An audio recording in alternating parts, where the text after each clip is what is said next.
자, 보시면 이제 우리가 해야 되는 마지막 내용은 굴절 법칙, 스넬 법칙인데요. 스넬 법칙이라고 하는 것, 그래서 물질이 이렇게 공기 중에서 물속으로 들어갈 때 그 빛이 꺾이는데 이게 어떻게 어느 방향으로 왜 꺾여? 이걸 이제 설명하는 거예요. 그래서 굴절의 규칙성을 설명하는 게 바로 스넬 법칙이라는 거고요. 스넬 법칙이라는 건 얘는 꺾이는 정도인 굴절률을 설명한다. 우리가 굴절률 n이라고 쓰거든요. 근데 이 굴절률에는 사실은 두 가지가 있어요. 뭐가 있냐면 절대 굴절률이 이런 것과 상대 굴절률이 이렇게 있다. 자, 절대 굴절률은 n 공기, 그러면 여러분들은 공기의 절대 굴절률 이렇게 읽으시면 돼요. n 물, 그러면 물의 절대 굴절률 이렇게 읽으시면 돼요. 그래서 상대 굴절률은 n 공기, 물 이렇게 쓰면 공기에서 물로 들어갈 때의 상대 굴절률 이렇게 읽으시면 돼요. 그래서 n 물 공기 그러면 물에서 공기 중으로 들어갈 때 상대 굴절률 이렇게 읽으시는 거야. 알겠어? 자, 그랬을 때 공기에서 물로 들어갈 때 상대 굴절률이 10 나온다. 그러면 물에서 공기로 갈 때 상대 굴절률은 몇 개예요? 10분의 1. 이게 왜 이런지 보여드릴 거예요. 그래서 이런 관계를 가지고 있습니다. 자, 그랬을 때 여러분들은 선생님하고 가정하고 보시면 훨씬 더 편하니까. 자, 공기에서의 빛의 속력을 우리는 10으로 잡자. 그래서 네, 물에서의 그 빛의 속력을 1로 잡자. 간단하게 뭐 이런 속도로 간다고 치자. 자, 그러면 10의 속도로 빛이 이렇게 공기 중에서 오다가 물속으로 들어가면 속력이 다르니까 직진할 수 없어서 꺾입니다. 그래서 네, 이렇게 꺾였을 때 이 꺾이는 정도를 얘기한 게 공기에서 물로 갈 때 상대 굴절률이거든요. 그래서 이 굴절률을 별도로 만든 게 아니고 꺾이는 이유가 둘의 매질의 속력 차이 때문이잖아요. 그래서 공기에서의 빛의 속력과 물에서의 빛의 속력의 비율, 이게 바로 상대 굴절률이야. 그러니까 공기에서의 속력이 10이고 물에서의 속력이 1이니까 상대 굴절률 얼마? 10 이렇게 나온다고. 알겠어? 근데 너네 봐라. 이러한 빛의 속력은 어떻게 계산하니? 속력은 아까 얘기했죠. V는 F 남나. 기억나? 그러니까 V 공기의 속력을 그냥 써도 되고 사실은 공기 중에서의 파동의 진동수와 자, 그 다음에 파장의 길이를 불평값으로 써도 상관없죠. 이것도 F 남다에서 물에서의 진동수와 물에서의 파장의 길이를 써도 상관없다고, 무방하다고. 근데 아까 내가 뭐라 했어? 직진을 하던 반사를 하던 뭐는 변하지 않는다? 뭐는 바뀌지 않죠? 고유한 성질. 파동에서의 뭐는 바뀌지 않습니다. 그래서 여기서 파동이 막 오다가 속력이 아무리 느려져도 그래서 변하지 않는 게 뭐다? 진동수다. 알겠어? 진동수는 고유한 값이라서 변하지 않습니다. 그러니까 물속에서의 진동수나 공기에서의 진동수가 똑같다고요. 그러면 이렇게 약분돼서 없어지겠죠? 그러니까 이렇게 속력의 비율은 얘네들의 각각의 파장의 비율로 계산하시면 돼요. 알겠어? 네. 그래서 여기서의 파장의 길이가 10이었으면 여기도 1. 그래서 10. 알겠습니까? 이렇게 나와. 또 선생님이 뭐라 그러냐면 속력이랑 똑같은 건 파장이고 파장의 비율과 똑같은 게 뭐냐면 속력의 비율과 똑같은 게 뭐냐면 바로 이때 생기는 각도라고 말씀드렸어요. 그쵸? 그러니까 공기에서의 각도와 물에서의 각도의 비율로 상대 속도를 구할 수도 있는데 얘는 도 단위로 나오고 얘네들은 값으로 나오니까 이 각도도 값으로 환산하기 위해서 사인 치료만 치면 돼요. 되겠습니까? 이렇게 되는 거야. 또 이게 뭐냐면 너 굴절 때문에 나타나는 현상 중에 하나, 물속의 깊이가 뭐해 보인다? 실제로 바닥의 깊이보다 물을 통해서 보면 물속의 깊이가 뭐해 보일까? 얕아. 깊이 차이가 생겨요. 그 깊이 차이도 속력만큼 생기는 거야. 알겠어? 그러니까 실제로 여러분들이 그 깊이 차이 때문에 네가 물속에 들어가면 다리가 이만한데 물속의 깊이가 얕아 보니까 내 다리가 여기가 아니고 여기 있는 것처럼 보이거든요. 다리가 짧아 보인단 말이야. 이게 물의 깊이야. 그래서 원래 길이를 L이라고 하고 물속의 깊이를 L-이라고 한다면 이 또한 L-분의 L-값이랑 똑같아. 납득해? 자, 근데 절대 굴절률을 쓸 때는 어떻게 쓰냐면 자, 공기에서 물로 출발했기 때문에 출발한 곳의 값들이 다 분자값이야. 알겠냐? 도착한 곳의 값들이 다 분모에 쓰면 돼. 알겠지? 근데 딱 하나만 반대로 쓰자. 뭐 절대 굴절률만. L 공기분의 L물 이렇게 계산해도 다 똑같은 값이 나와. 알겠어? 이게 바로 스넬 법칙이야. 스넬 법칙이야. 굴절에서 i가 굴절되는 정도, 굴절률을 계산하는 방법은 이렇게 하면 돼. 왜? 굴절이라는 게 속력 차이 때문에 나타나기 때문이야. 알겠어? 그래서 상대 굴절률을 계산하는 다양한 방법들을 보여준 거고 그걸 통해서 우리가 나머지 값들을 어떻게 계산할 수 있는지도 보여주는 거야. 이게 스넬 법칙이야. 무슨 말인지 알겠어? 그랬을 때 너네가 보는 것처럼 상대 굴절률 보니까 얘가 1이고 얘가 10이어서 공기에서 물로 갈 때 상대 굴절률이 10이라면 거꾸로 물에서 공기로 갈 때는 어떻게 되겠지? 이거는 V 공기분의 V 물이지. 그러면 이건 얼마니? 10분의 1이지. 그러면 상대 굴절률이 공기, 물은 10이고요. 물, 공기는 10분의 1이 역수환경 맞죠? 역수환경 맞죠? 됐죠? 자, 그럼 나 하나 궁금한 게 있는데 굴절률이 크다는 얘기는 어떤 매줄로 간다는 얘기야? 느린 매줄로 간다는 얘기야. 됐어? 굴절률이 작다는 얘기는 뭐야? 빠른 매줄로 간다는 얘기야. 됐어? 근데 이 10의 숫자는 뭘까? 공기보다 물에서의 속력이 10배 느려요. 이 뜻이야. 됐어? 숫자 이건 무슨 뜻일까? 물에서 공기로 갈 때 속력은 됐어? 10배 빨라요. 알겠습니까? 느릴수록 굴절률은 커지는 겁니다. 느릴수록 굴절률은 커져요. 무슨 말인지 알겠어? 이렇게 된다. 이렇게 된다. 자, 그러면 상대 굴절률이 뭔지는 이제 알겠어요. 상대 굴절률이 뭔지는 알겠는데 자, 이때 물에서 공기로 갈 때요. 선생님이 물에서 공기로 갈 때 임계각이 되는 순간이 굴절각이 90도인 순간이다. 이거보다 각도가 입사각이 1도라도 높아지면 전만세 일어난다. 맞죠? 됐어? 네, 이때 요 각도가 임계각이고 굴절각이 몇 도입니까? 90도인 거죠. 그랬을 때 물에서 공기로 갈 때 상대 굴절률이 얼마입니까? 이거 쉽게 구할 수 있어요. 자, 이거 어떻게 구하냐면 보시는 것처럼 사인 공기에서의 각도인데 사인 물에서의 각도.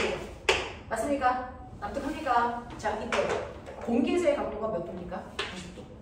임계각일 때는 반드시 굴절각이 90도죠. 그럼 이건 사인 90도가 얼마니? 1이죠. 여기 1이요.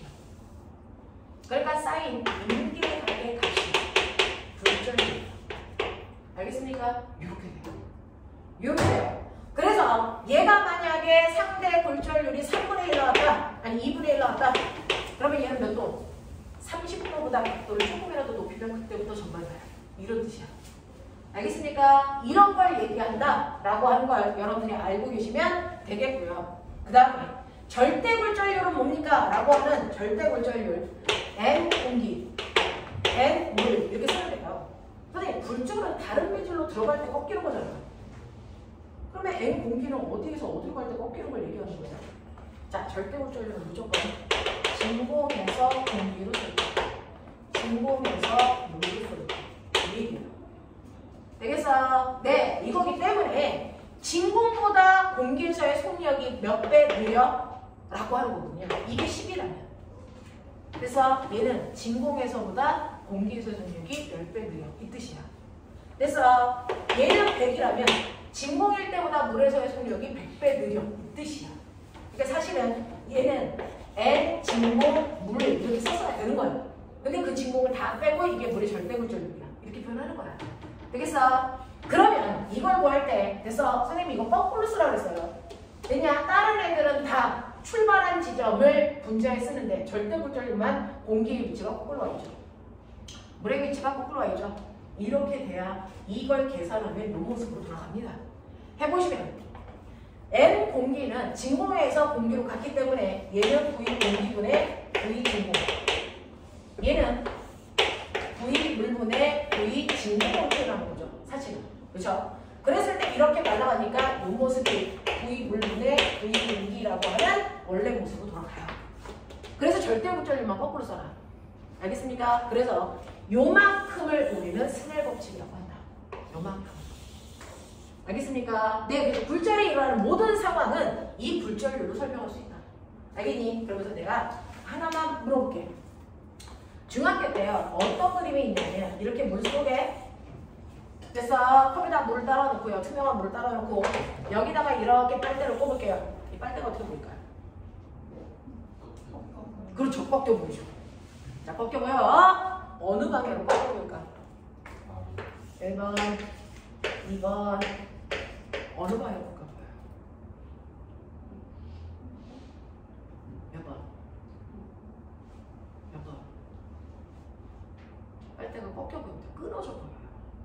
됐어. 근데 어느 방향으로 끊어져 보일까?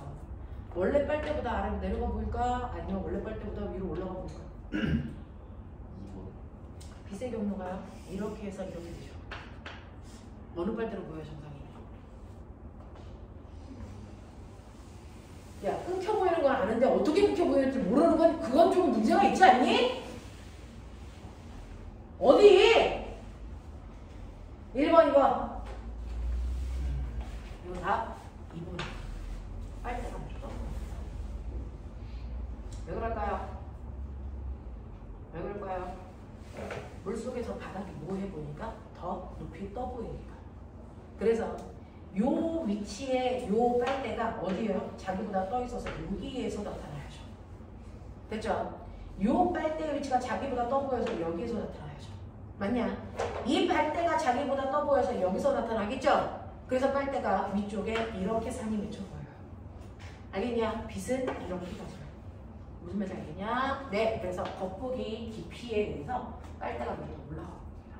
알겠냐? 이런 것들도 조금 신경 써서 보시면 좋겠죠? 알겠습니까? 이런 것들이 바로 골자리야 라고 하는 스넬 법칙까지 보여드렸어요. 229페이지. 229페이지에 해당되는 맨 밑에 있는 그림이요. 스넬 법칙을 설명하고 표에 정리가 되어 있어요.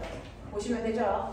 여기에서 I라고 표현된 사인 I의 I는 입사각을 얘기하고요. 그래서 사인 R은 굴절각을 얘기하는 거예요. 자, 이런 식으로 습관적으로 표현된다 라고 하는 걸 기억해 두시고, 자, 여러분들 넘기시면 231페이지에 우리 주변에서 굴절에 의해서 나타나는 현상 중에서 신기루, 아진행이 보이는 현상들 나타나고요. 또 해안가에 가면 파도가 밀려오는데 그 파도가 해안가 모습이랑 똑같이 생기는 것도 굴절 때문이다. 알겠냐? 네, 그런 그림들이 있습니다. 넘어가 보시면 되겠어요. 자, 그래서 234페이지부터 그런 것과 관련된 파도가 그런 것들과 관련된 내용들이 나와 있어요. 그 굴절을 이용해서 만든 대표적인 도구가 네가 끼고 있는 안경 렌즈야. 그래서 중학교 때 배웠죠? 여러분들 눈은 무슨 눈? 너네들 눈은 무슨 눈? 소중한 눈. 이렇게 생긴. 여러분들 눈은 근심. 맞아요. 가까운 곳은 잘 보이지만 멀리 있는 건 잘 보이지 않는 내죠. 여러분들 눈은 근시인데 근시가 생기는 이유는 망막보다 상이 앞쪽에 맺히기 때문이죠. 됐어. 네, 이걸 좀 밀어주기 위해서 무슨 렌즈 필요하다? 오목 렌즈 필요하다. 됐어. 그 오목 렌즈가 빛의 굴절을 위해서 만든 거예요. 오목 렌즈, 볼록 렌즈. 그래서 상을 조종할 때 쓰는 렌즈들도 이런 원리다라고 하는 거 기억해 주시면 되고, 넘기세요. 240페이지. 240페이지 넘어오시면 전반사가 뭔지에 대해서 말씀드렸습니다. 그렇죠? 네. 자, 빠져있는 거 하나만 하고 집에 갈게요. 전자기파. 요거만 하고 가죠. 자, 여러분들이 빠져있는 전자기파라고 하는 게 뭡니까? 라고 하면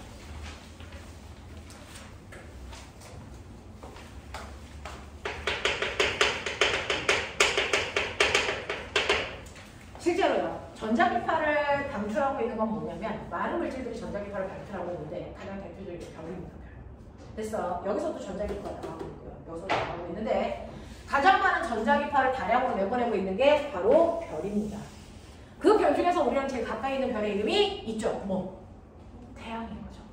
되겠어? 자, 근데 태양은 가장 차가운 껍질의 온도가 6000도. 태양의 몸통 중심의 온도가 10만 도. 그리고 지구에 있는 마그마의 온도는 1000도. 입니다. 되겠어? 네. 그럼 그러면 생각해봐. 고체가 뜨거워지면 뭐가 되냐? 액체. 액체가 뜨거워지면 기체가 뜨거워지면 될까? 네. 기체가 뜨거워지면 그 열에 의해서 그 원자 속에 있는 전자가 탈출합니다. 됐어? 그래서 물질은 플러스 전기를 띠고 있는 입자가 되고 탈출한 전자들이 마이너스가 띱니다. 됐어? 이렇게 별들은요. 너무나도 뜨거워서 플러스 마이너스 전기를 띠고 있는 입자들로 구성되어 있어 플라즈마 상태라고 합니다. 됐죠? 그 플라즈마 상태의 물질들이 들어있는데 이 별들에서는 대단히 많은 양의 폭발이 일어나요. 수소가 뻥 하고 터지잖아요. 그 폭발에 의해서 밖으로 밀어내는 내부압이라는 게 생겨요. 그래서 전기를 띤 입자들이 우주 공간으로 확 하고 쏟아집니다. 우주 공간으로 전기를 띠고 있는 입자들이 밀려나가면 그 입자들이 밀려나가는 공간에 전기장이 생기겠죠. 맞아. 네. 그러면 그 전기장이 생기면 그 전기장에 의해서 중학교 2학년 때 배웠죠. 뭐가 생깁니까? 90도 방향으로 자기장이 이루어집니다. 맞아. 그러면 자기장이 생기면 그 자기장에 의해서 우리가 중3 때 배웠죠. 다시 뭐가 생긴다고? 전기장. 맞아. 그 전기장에 의해서 다시 뭐가 생기니? 자기장. 자기장에 의해서 전기장, 자기장이 서로 유발되면서 지구까지 오는 거예요. 그러니까 서로 유발 시켜서 가기 때문에 매질이 필요하다. 절대입니다. 알겠어? 이런 형태로 전기장과 자기장이 서로 유발해서 파동의 형태로 전달되기 때문에 우리는 이걸 뭐라 한다? 전기장과 자기장이 파동의 형태로 전달된다. 전자기파라고 부르는 거야. 알겠습니까? 이걸 그래프로 그리면 이렇습니다. 전기장이 됐어. 보시는 것처럼 전기장이 세졌다 약해졌다 방향이 바뀌어서 전기장을 그릴 때 이렇게 그리죠. 이게 전기장이에요. 됐어. 이렇게 전기장이 세기와 방향이 주기적으로 바뀌면서 태양에서 분출돼서 나옵니다.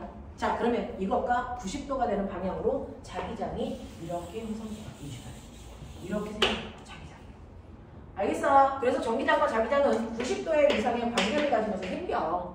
그 중에서 전기장이 센 순간에 유도된 자기장도 세요. 그래서 세기는 똑같지만 위상은 그래서 90도 방향으로 틀어져 있는 거야. 자, 이렇게 되어 있는 게 전기장과 자기장이고요. 전기장의 방향에서 내 손가락, 자기장이 있는 쪽으로 감으시면 엄지손가락이 가리키는 방향이 파동이 전달되는 방향이야. 됐어? 자, 만약에 전기장이 여기 있는데 자기장이 거꾸로 있다. 그럼 이렇게 감으셔야죠. 진행 방향이 이쪽이라는 거죠. 알겠니? 네, 그래서 이런 것들도 확인할 수 있는 이런 암인데 전자기파의 형태인데 이 전자기파도 여러분들 보시면 알겠지만 실제로 파동일 때 에너지를 결정하는 건 뭐냐면 A제곱, F제곱이 파동일 때 에너지의 크기를 결정하는 인자예요. A가 뭐였어요? 진폭. F는 뭐였어요? 진동수. 그래서 진폭과 진동수가 에너지의 크기를 결정하기 때문에 진폭이 큰 이 부분이 에너지가 큰 거예요. 무슨 말인지 알아? 진폭이 작은 여기가 에너지가 작은 거죠. 알겠니? 그래서 동시에 태양에서는 에너지가 큰 애와 작은 애가 동시다발적으로 확 쏟아집니다. 전자기파의 형태로. 그랬을 때 에너지의 크기로 나누시면 됐죠? 에너지의 크기로 나누시면 인간들이 인위적으로 나눈 건데 에너지의 크기가 큰 부분에 해당되는 전자기파를 우리는 방사선이라고 부릅니다. 에너지의 크기가 중간 사이즈인 걸 나는 뭐라고 부르겠다? 이걸 빛이라고 부르겠다. 이 얘기야.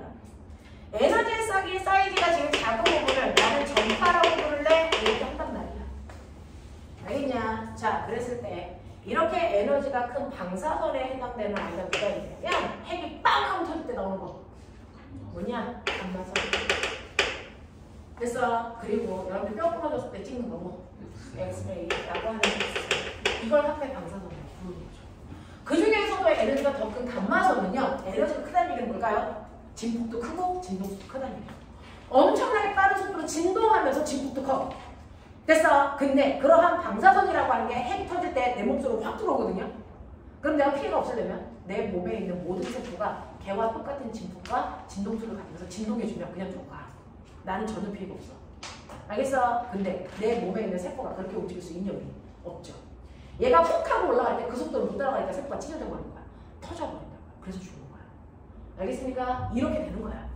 자, 그래서 방사선이라고 하는 아이가 핵이 터질 때 나오는데 이거 인간이 쓴다? 어떨 때? 항암 치료.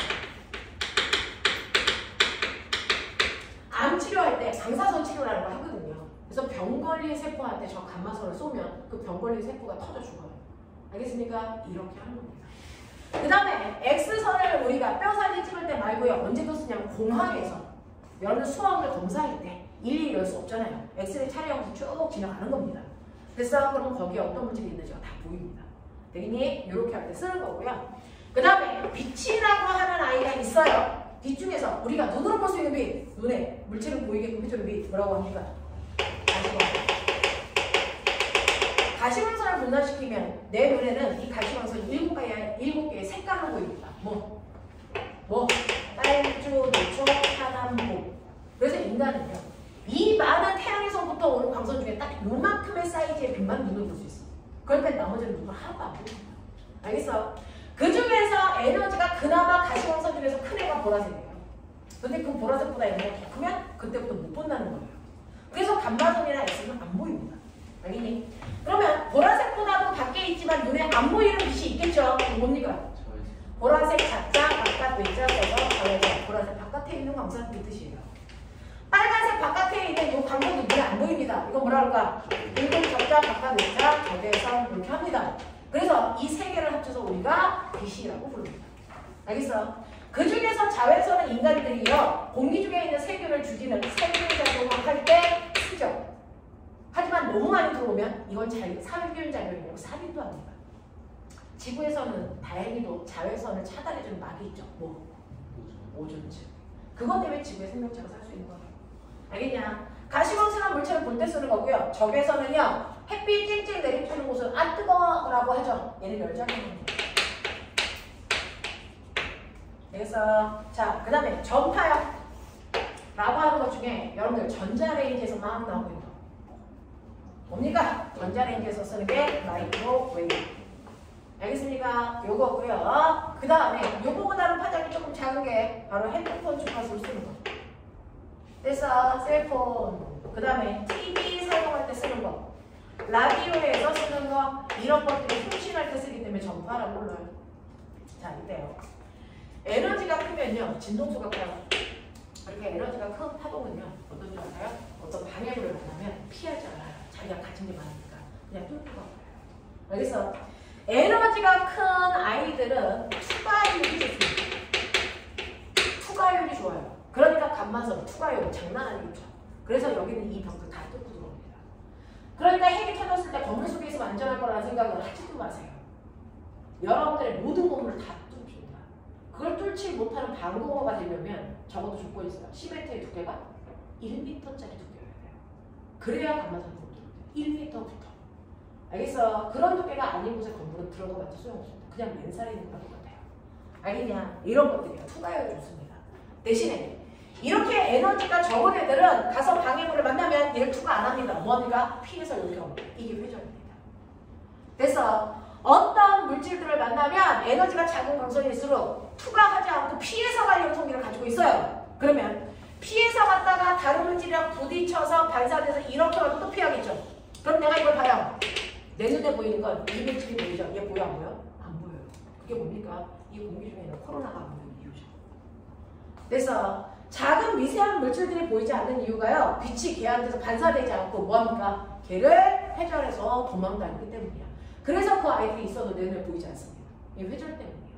무슨 말인지 알겠냐? 이런 것들이다 라고 하는 거. 이게 바로 전자기파입니다. 그래서 여러분들이 보시는 전자기파는 244페이지에 너무 예쁘게 잘 그려져 있어요. 244페이지 보시면 전자기파가 어떻게 진행되는지 전기장과 자기장이 그래프로 그려져 있고 여기에 있는 가시광선, 그 다음에 감마선, X선 다 나와 있으니 역할도 한번 밑에서 보시면 되죠. 걔네들의 특징도 나와 있지만 이런 것들은 여기 상식적으로 기억하고 있는 겁니다.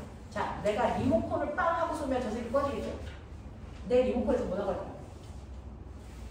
이거 리모컨 끄면, 리모컨 쓰면 저거 꺼져요. 리모컨에서 뭐 나갈게? 적외선. 내 적외선이요. 여기서 적외선이죠. 적외선. 우리 주변에서 엄청나게 많이 씁니다. 그래서 이런 것들을 여러분들이 오늘 배우셔서 여기에 해당되는 문제를 풀어오시는 게 오늘의 숙제. 그래서 오늘은 여기까지 할 건데 253페이지. 여기까지 문제 풀어오시고 지금 시간이 한 5분 정도 남아있으니까 짧은 시간 내에 끝내죠. 자기야. 자, 여기는 전자기파에서요. 248페이지.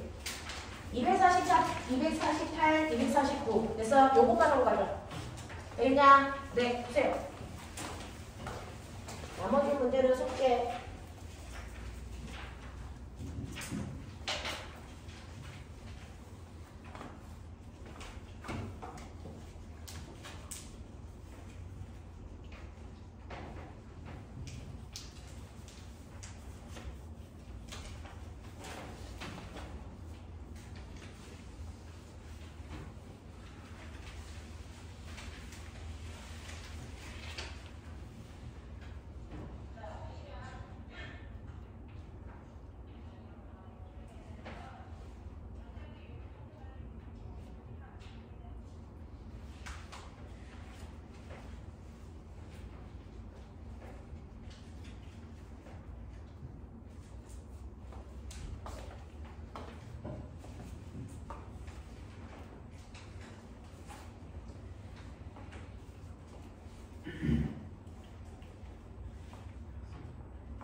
물